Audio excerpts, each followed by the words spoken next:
बात करते हैं आज के महत्वपूर्ण मुद्दे की। विधानसभा चुनाव में अब करीब 7 महीने का वक्त बचा है। होली बीतने के बाद राजनीतिक दल पूरी ताकत के साथ चुनावी मैदान में उतरने की रणनीति बना रहे हैं। बात अगर बीजेपी की करें तो मुख्यमंत्री शिवराज सिंह चौहान और वीडी शर्मा के साथ साथ मध्य प्रदेश में ज्योतिरादित्य सिंधिया ने भी कमर कस ली है। खासतौर पर ग्वालियर चंबल में उनकी सक्रियता देखते ही बन रही है। दिल्ली से ज्यादा समय वो फिलहाल ग्वालियर में बिता रहे हैं। बीजेपी में आने के बाद ज्योतिरादित्य सिंधिया को विधानसभा और लोकसभा चुनाव की अग्नि परीक्षा से गुजरना है।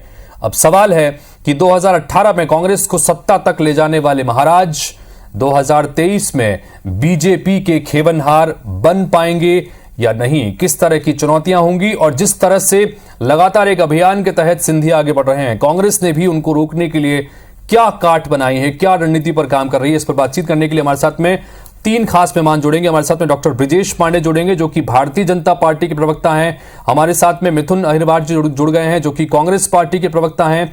और साथ ही डॉक्टर सत्य प्रकाश शर्मा जी हमारे साथ में जुड़ेंगे जो कि वरिष्ठ पत्रकार हैं। इन सब से चर्चा की शुरुआत करें, बातचीत इस विषय पर शुरू करें, उससे पहले एक रिपोर्ट के जरिए इस पूरे मसले को समझिए।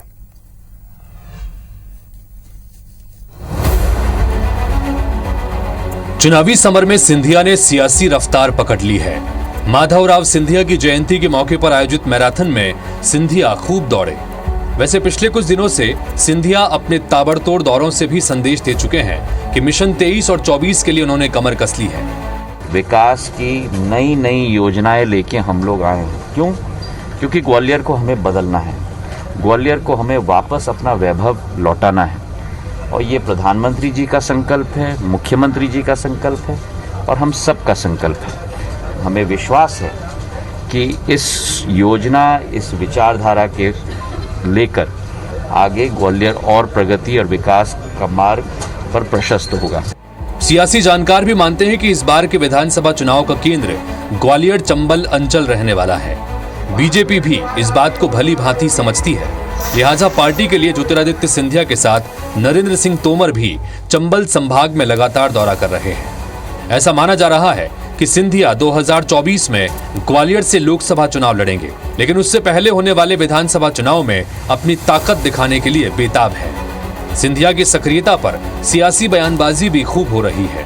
पार्टी पूरी चुनावी मोड में है और आज से नहीं है, काफी दिनों से संगठन स्तर पर, पोलिंग बूथ स्तर से लेकर के और मंडल स्तर से जिला स्तर पर बैठकें, सम्मेलन हो रहे हैं। लाभार्थियों के सम्मेलन भी हो रहे हैं, विकास यात्रा भी अभी हुई है।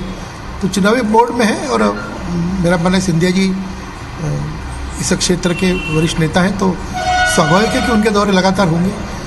अपने पैर जमाने के लिए ये प्रयास कर रहे हैं, लेकिन अब इनके पैर उखड़ चुके हैं, जमने की कोई रास्ता बचता नहीं है। अब भारतीय जनता पार्टी का जहाज डूबने वाला है, तो इसमें बैठे हुए सब कार्यकर्ता पदक कर रहे हैं।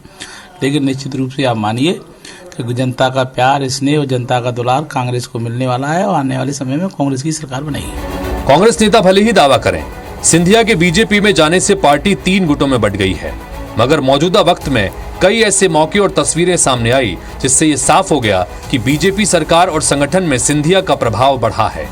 चुनावी साल में सिंधिया भी दिल्ली से ज्यादा ग्वालियर में समय दे रहे हैं। अब सवाल है कि क्या 2018 में कांग्रेस को सत्ता तक ले जाने वाला सिंधिया फैक्टर बीजेपी के लिए भी खेवनहार बनेगा। नासिर गौरी, IBC 24, ग्वालियर।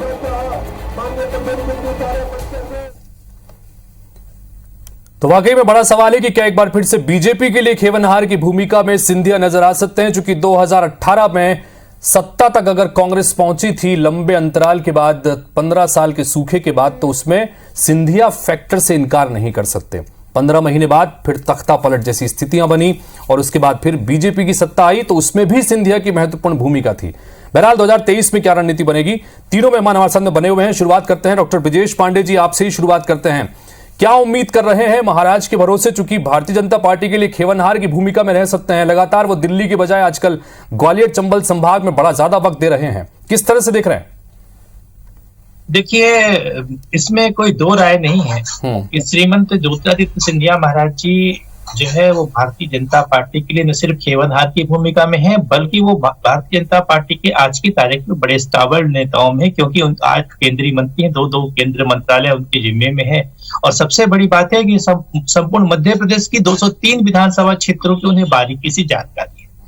अकेले ग्वालियर संभाग में उनको केंद्रित करने की जगह कि हम ग्वालियर की 15 सीटों पे चर्चा करें, वो समग्र मध्य प्रदेश को जानते हैं, क्योंकि जब वो और उनके पूर्वज हम समझते हैं आदरणीय श्रीमती माधवराव जी सिंधिया ने मध्य प्रदेश में जब विकास कांग्रेस बनाई हो या जब कांग्रेस में रहे हो और केंद्रीय मंत्री रहे, और जितनी भी उनकी परिवार की मध्य प्रदेश को लेकर जनसेवा थी वो किसी से छुपी हुई नहीं।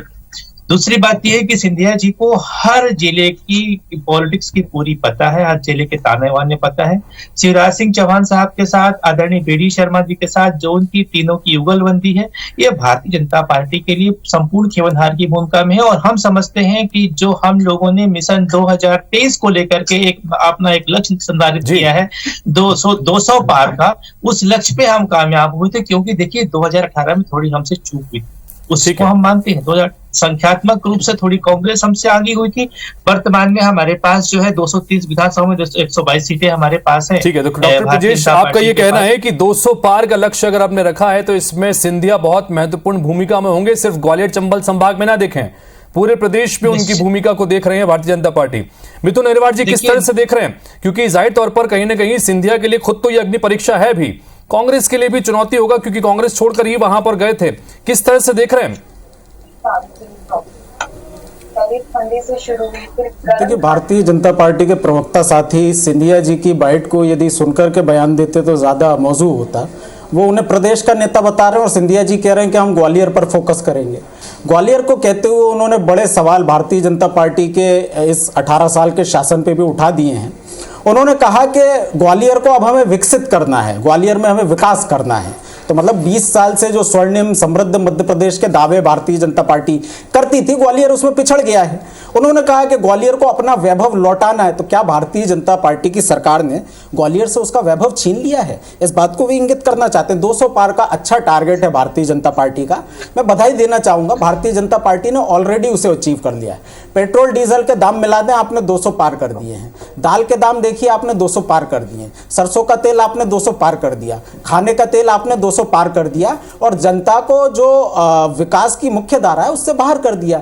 इस समय जो सबसे बड़े मुद्दे हैं प्रदेश में, महंगाई, बेरोजगारी, अत्याचार, अन्याय, कुपोषण, उन पर तो ज्योतिरादित्य सिंधिया जी का कोई बयान नहीं आता है। वो केवल ग्वालियर पर फोकस्ड होकर के ग्वालियर के विकास के लिए बात कर रहे हैं। लेकिन मिथुन जी लगातार जब भी सिंधिया का जिक्र आता है भारतीय जनता पार्टी, जी भारतीय जनता पार्टी के नेता मिथुन जी यही कहते हैं, क्योंकि कांग्रेस को सत्ता दिलाने में ग्वालियर चंबल संभाग की जो सीटें जीतने में कामयाबी मिली थी उसकी बहुत महत्वपूर्ण भूमिका थी, और उसके पीछे कहीं ना कहीं सिंधिया का फैक्टर था। और अब वो बीजेपी में है, तो इसका फायदा बीजेपी को यहां पर मिलने जा रहा है। तो खासतौर पर ग्वालियर चंबल संभाग में आप लोगों किस तरह से देख रहे हैं इस चुनौती को? सिंधिया जी बहुत बड़े नेता हैं, और इतने बड़े नेता हैं कि स्वयं का लोकसभा चुनाव 1,25,000 वोटों से हारे थे। और भारतीय जनता पार्टी के नेताओं का यह कहना कि आज वो बहुत बड़े नेता हैं, जाहिर सी बात है उनकी मजबूरी है। क्योंकि कल तक कहते थे कि साहब माफ करो महाराज, हमारा नेता शिवराज। आज कह रहे हैं माफ करो शिवराज, हमारा नेता महाराज। ये वही भारतीय जनता पार्टी है जो आज कह रही है कि सिंधिया जी ने वोट दिला दिया, कांग्रेस तो सिंधिया जी को जिताया था, तो शिवराज जी को हराया था। भारतीय जनता पार्टी का क्या ये अधिकृत स्टैंड है? अरे ब्रजेश पांडे जी सुनिए ना, सिंधिया जी ने चुनाव जिताया था कांग्रेस को, तो मतलब शिवराज जी के नाम पे वोट नहीं मिले थे, ये स्वीकार कर रहे हैं ना। शिवराज जी के चेहरे को नकार दिया था जनता ने, सिंधिया जी को आगे रख के। अरे भैया मुंगेरी लाल सुनो, बात सुनो, बात सुनिए। भारतीय जनता पार्टी के इकलौते पूरे प्रदेश के मीडिया पैनलिस्ट, बात सुनिए हमारी ब्रजेश पांडे जी। अरे भैया समय लिखेगा, फोन करके जवाब पूछते तो भाई साहब डिबेट में क्या बोलना है, फोन करके पूछते तो भाई साहब डिबेट में क्या बोलना है, सुन लो क्या बोलना है। 8.5 करोड़ जनता ने सच बैठा रखा है, और इस बार हम सिर्फ 200 पार निकलेंगे, बल्कि मध्य प्रदेश में और केंद्र में भारतीय जनता पार्टी बहुमत सरकार बनाएगी। इस बात का ध्यान नोट कर लीजिए। ठीक है 200 पार कर दिया है डॉक्टर ब्रजेश जी। कांग्रेस पार्टी लगातार ये कह रही है क्योंकि 200 सीटों पर पार होंगे। कांग्रेस पार्टी को झूठ बोलने में पीएचडी साहब, कांग्रेस पार्टी जो है, कांग्रेस पार्टी जो भी शोध करती है वो तो अच्छा, झूठ आपको के ये बताइए, माफ पुलिंदों करो में तय महाराज, होती ये है। किसका आई तो नारा था? दिन में जो हसीन सब उस समय भी सिंधिया को मैं बचा इससे रहे थे कहना चाहता कांग्रेस हूँ, में इनकी रह के। स्थिति ऐसी हो अब चुकी है सिंधिया को बचा सर रहे कि बीजेपी किसियानी के रह बिल्ली के। खंभा नोचे। अरे खुद के इनके अमले संभल नहीं रहे हैं। आप मुझको अरे बताइए, पूरे प्रदेश इनके के अमले एकमात्र कमलनाथ जी मीडिया यहाँ पर पैनलिस्ट बात दिग्विजय सिंह सुनो। को भेजते ठीक है हैं। ब्रिजेश जी, और एक सारा सवाल, दिन के ब्रिजेश जी एक सवाल लगातार उठता है। बीजेपी में आते हैं। ठीक है ब्रिजेश जी एक सवाल लगातार उठता है कि जिन परिस्थितियों में 2020 में शिवराज सरकार बनी, 15 महीने बाद ही कमलनाथ सरकार गिर गई थी। कई सारे समर्थक कांग्रेस छोड़कर जो है वो सिंधिया जी के साथ में बीजेपी में शामिल हो गए। अब ऐसी परिस्थिति में लगातार ये कहा जाता है कि स्थानीय स्तर पर भारतीय जनता पार्टी के तमाम वो पुराने नेता जो लगातार पूरी आत्मीयता के साथ में सर पार्टी से जुड़े हुए हैं, वो लोग कहीं ना कहीं अनदेखी की बात करते हैं और कांग्रेस पार्टी इन लोगों के ऊपर भी फोकस कर रही है कि क्या उन लोगों का साथ मिल सके। तो क्या ये चुनौती बन सकता है भारतीय जनता पार्टी के अपने जो लोग नाराज हैं? हितेश साहब, आप बड़े मध्य प्रदेश के विद्वान एंकरों में गिने जाते हैं और बड़ी बारीकी परख रखते हैं पत्रकारिता को लेकर। Bharatiya Janata party cadre based party है और कांग्रेस पार्टी व्यक्ति विशेष की पार्टी है, व्यक्तिवाद की पार्टी। दोनों पार्टी का बुनियादी अंतर समझिए। हमारे यहाँ कोई भी कार्यकर्ता नाराज नहीं होता। हमारे यहाँ माननीय संगठन मंत्री जी बैठ करके सबके प्रॉब्लम को सॉल्व कर लेते हैं, छोटे कांग्रेस पार्टी से नेताओं को ले जाती है। दूसरी बात मैं इनसे कहना चाहता हूँ कि कांग्रेस पार्टी के 15 महीने के कमलनाथ के कार्यकाल को जब वल्लभ भवन को दलालों का अड्डा बना दिया गया था, वल्लभ भवन से बैठ करके सारी ट्रांसफर पोस्टिंग तय हो रही थी, सरकारी तंत्र पूरी तरह से विफल हो चुका था और लोगों ने देखा किस तरह लूटपाट मचा दिया कांग्रेस ने 15 महीने के कार्यकाल में। कमलनाथ जी ने राम पथगमन यात्रा के नाम पर सरकार बनाई। ठीक है मिथुन जी, आ रहा हूं आपके पास, आता हूं। मुझे डॉक्टर सत्यप्रकाश जी को भी चर्चा में शामिल करना है। डॉक्टर सत्यप्रकाश जी भी अपनी बारी का इंतजार कर रहे हैं। मिथुन जी आपके पास मैं आता हूं, प्रतिक्रिया लूंगा इस पर। डॉक्टर सत्यप्रकाश जी, आपसे जानना चाहेंगे, जैसा कि अपने शुरुआत में बताया था कि कहीं ना कहीं ये विधानसभा और आने वाले लोकसभा के चुनाव ज्योतिरादित्य सिंधिया के लिए भी किसी अग्नि परीक्षा से कम नहीं है। क्या आप इस बात को स्वीकार करते हैं कि ये एक बड़ी वजह है जिसकी वजह से दिल्ली छोड़कर आजकल ग्वालियर और चंबल में लगातार वो फोकस कर रहे हैं? आप इसको किस नजरिए से देख रहे हैं?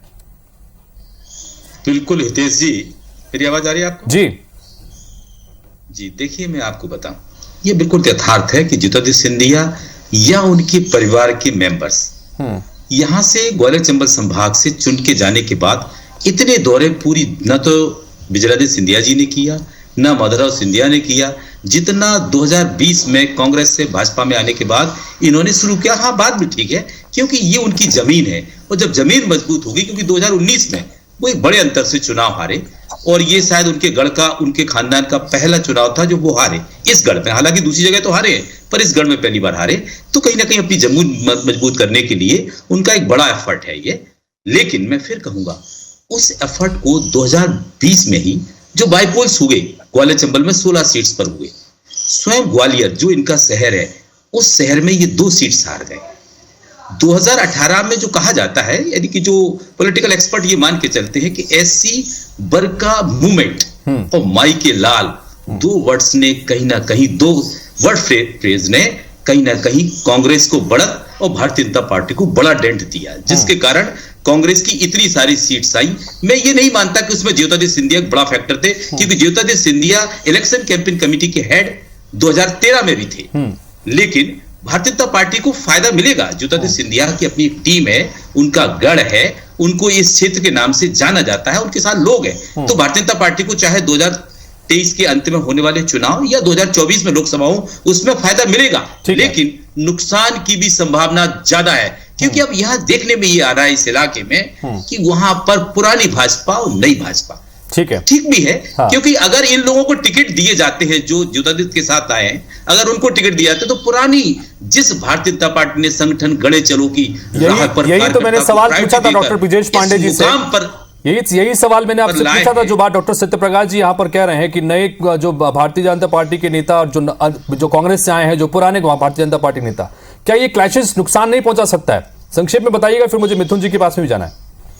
ब्रिजेश जी, देखिए हितेश साहब, बड़े विनम्रता से कहना चाह रहा हूँ, हाँ। कमलनाथ जी के आने के बाद, पहले मैं कांग्रेस शुरू करूं, हाँ। अरुण यादव जी और अजय सिंह राहुल हाशिए में डाल दिए गए। इनके समर्थकों को चुन चुन करके घर में बिठा दिया गया। अजय सिंह राहुल विंध्य क्षेत्र के कद्दावर नेता होते थे। अजय सिंह राहुल जी की स्थिति बना दी गई कि जिस जगह पे उनके जो जिन्हें लेकर के वो कांग्रेस में आए थे, कमलेश्वर पटेल जी को उनके साथ उनकी कमेटी में रखा जाता है। हम समझते हैं इसी तरह अरुण यादव जी को देखिए, अरुण यादव जी को उनके क्षेत्र में घेराबंदी करके रख दिया गया। उनके भाई जो मध्य प्रदेश सरकार के कृषि मंत्री थे, सचिन यादव जी उनको एआईसीसी का मेंबर तक नहीं बनाया। अरे मैं कांग्रेस का सवाल मिथुन जी से करूंगा ना ब्रजेश जी। मिथुन जी जवाब देने के लिए बैठे हैं, उसके लिए आप बीजेपी का बताइए ना। मैं बीजेपी को लेकर पूछा कि क्या आपके भी पुराने जो नेता हैं। जी मैं अपनी हमने कहा शुरुआत कांग्रेस से करके भाजपा में आता हूँ। हमारी पार्टी के अंदर हितेश साहब, मैंने आपसे प्रारंभ में ही कह दिया, हमारी पार्टी के अंदर अनुशासन बहुत महत्वपूर्ण ठीक है। हमारी आप देखिए दमोह का चुनाव हो या चाहे हमारे विंध्य क्षेत्र के सतना जिले के रैगांव के चुनाव, तो कुल मिलाकर कैडर मजबूत है जिसका नुकसान नहीं होगा। ब्रजेश जी लगातार इस बात पे कह रहे हैं। मिथुन जी मैं आपसे जानना चाहूंगा, जो सत्यप्रकाश जी ने एक महत्वपूर्ण बात ये भी कही कि जाहिर तौर पर सिंधिया अगर गए हैं, उनका अपना एक जनाधार है, उनके साथ में उनका एक वोट बैंक है, कहीं ना कहीं उसका असर पड़ेगा। क्या ये चुनौती के रूप में इसको लेकर क्या काट है, कांग्रेस के पास में क्या रणनीति है, जानना चाहेंगे आपसे मिथुन जी। देखिए सिंधिया जी कोई इतने बड़े नेता नहीं है जो वोटों को ट्रांसफर करवा सकते हैं। सीधी सीधी बात है, भारतीय जनता पार्टी में जाने के बाद यदि वो इतने बड़े नेता होते तो भारतीय जनता पार्टी केपी यादव जी का जो इस्तीफा लेकर के उनको उपचुनाव में उतार देते, लेकिन उन्होंने राज्यसभा का मार्ग चुना। अपने आप में काफी कुछ चाहता है। अरे भैया सुनिए ब्रजेश पांडे जी, यहाँ कांग्रेस में प्रवक्ता हुआ करते थे आप, वहाँ बीजेपी ने पैनलिस्ट बना करके दिखा दिया है आपको कितने आप काबिल हैं। अभी भी विंध्य के नेता बने हुए, विंध्य में वो महापौर लड़ना, आपको विधायकी लड़नी है। सुनो बात सुनो, ज्योतिरादित्य सिंधिया जी 5 वोट ट्रांसफर नहीं करवा सकते हैं। आप भले ही भारतीय जनता पार्टी का खेवनहार बताओ, क्योंकि आपको लगता है कि शिवराज सिंह चौहान जी इस काबिल नहीं है कि भारतीय जनता पार्टी को वोट दिला सके। पहली बात। दूसरी बात ये बताओ कि उमा भारती जी आपकी सरकार के खिलाफ धरने पर क्यों बैठी है? ये बताओ कि गोपाल भार्गव जी आपकी सरकार के खिलाफ क्यों है? ये बताओ कि महेंद्र सिंह सिसोदिया क्यों कह रहे हैं कि आपकी सरकार में चीफ सेक्रेटरी डिक्टेटरशिप चला रहा है? आपको इन सवालों का जवाब दे दो। ज्योतिरादित्य सिंधिया जी को ग्वालियर तक सीमित कर दिया है। डॉक्टर सत्यप्रकाश जी भी सुन रहे हैं। डॉक्टर सत्यप्रकाश जी आप दोनों ही पक्षों को सुन रहे हैं। केपी यादव के द्वारा ठीक है मिथुन जी, आज भी केपी यादव उनके खिलाफ पत्र लिख रहे हैं। आप तो ये बता दो। ठीक है, यही इस पर हम चर्चा भी करें, इसी बात पर हम चर्चा करें। डॉक्टर सत्यप्रकाश जी इससे आगे एक सवाल, डॉक्टर सत्यप्रकाश जी इससे आगे एक सवाल वो ये कि अगर ओवरऑल पूरे सिर्फ ग्वालियर चंबल संभाग के अलावा मध्य प्रदेश के बाकी संभागों के संदर्भ में भी देखें तो मोटे मोटे तौर पर देखा जाए कि जिस तरह से ज्यादा असर पिछले विधानसभा चुनाव में भी अगर मालवा को भी जोड़ लिया जाए तो यह मानकर जाना जा रहा है कि सिंधिया अपने 40 से 50 समर्थकों को टिकट की दावेदारी करा सकते हैं, मैदान में उतार सकते हैं। ऐसे में चुनावी परिणाम कितना महत्वपूर्ण हो सकता है, ये जो 40-50 उम्मीदवार जो खासतौर पर समर्थक सिंधिया के माने जाते हैं उसके संदर्भ में आप इसकी किस तरह से आकलन अभी कर रहे हैं? जी देखिए, ये आपकी बात से मैं बिल्कुल भी इत्तेफाक नहीं रखता हूं। ज्योतिरादित्य सिंधिया के साथ जो 16 या 17 लोग, 17 ही हैं, बकाया की तो सब शिवराज के साथ गए हैं, तो उनके साथ जो लोग गए हैं उनके ही टिकट वो कंफर्म कर ले, इसी की लड़ाई रहेगी। क्योंकि इसको भारतीय जनता पार्टी कहते हैं, ये कांग्रेस दबाव वाली पार्टी नहीं है। भारतीय जनता पार्टी ये संगठन वाली पार्टी है। इसमें दूसरे समर्थकों का टिकट तो बहुत बड़ी बात है, पहले अपने ही टिकट कंफर्म कर ले जो इनके साथ गए थे। ये बड़ा सवाल है, मैं आपको बता रहा हूं, और लड़ाई उनकी यही रहेगी। इसीलिए कहीं ना कहीं वो अपने आप को, पार्टी को मजबूत करने के लिए, पार्टी में अपने आप को दिखाने के लिए इस साल के अंत में होने वाले विधानसभा चुनाव में वो ये चाहते हैं कि उनके दम पर कुछ देखा जाए। देखिए 2020 में जो इलेक्शंस हुए बाईपोल, उसमें सिंधिया जी का कंट्रीब्यूशन हो सकता है, लेकिन उसमें बहुत कुछ कंट्रीब्यूशन गवर्नमेंट की स्टेबिलिटी के लिए था। लोगों ने गवर्नमेंट की स्टेबिलिटी और शिवराज के फेस को दिया। देखो ये इसमें कोई दो राय नहीं, भारतीय जनता पार्टी के। तो कुल मिलाकर डॉक्टर सत्यप्रकाश जी की बातों के आधार पर, चूंकि पत्रकार हैं, लगातार इस इलाके में काम करते हैं, उससे तमाम सियासत को नजदीक से देखते हैं, समझते हैं, तो ये तय सी बात है कि सिंधिया के लिए आगे आने वाला जो रास्ता है वो इतना आसान नहीं रहने वाला। चुनौतियां उनके सामने भी हैं, जैसा हमने शुरुआत में कहा था कि ये किसी अग्नि परीक्षा की तरह है उनके लिए, चूंकि विधानसभा चुनाव भी और उसके बाद उन्हें खुद लोकसभा का चुनाव भी लड़ना है। जाहिर सी बात है अपने कितने समर्थकों को मैदान में उतार पाते हैं, कितने को टिकट दिलवा पाते हैं, और सबसे बड़ी बात है कि कितनों को जिता पाते हैं, ये बहुत महत्वपूर्ण होगा। और यही सब कुछ आगे सियासत में सिंधिया का किस तरह से कद रहने वाला है ये भी तय करेगा, और उसके अलावा आगे सियासत किस तरह से रहने वाली है ये भी तय करेगा। फिलहाल आप तीनों का बहुत बहुत शुक्रिया इस महत्वपूर्ण विषय पर अपनी बात रखने के लिए, चर्चा में शामिल होने के लिए। तो इसी के साथ फिलहाल इस बुलेटिन में इतना ही। नमस्कार।